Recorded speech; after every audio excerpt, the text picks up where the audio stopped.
Pouring a plate. So prior to pouring the plate, the underside of the plate should be labelled with today's date, your initials and whatever it is you're going to put into the plate. For example, nutrient agar or yeast glucose agar.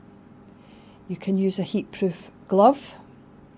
The agar will have been cooled to 55 degrees. Remove the lid, pass the neck through the flame, lift the lid of the Petri dish just enough to get the neck of the bottle in and swirl the agar to make sure it's evenly distributed. So remove the lid, neck of the bottle through the flame, lift the lid of the Petri dish just enough to get the neck of the bottle in and flame the neck of the bottle before putting the lid on again.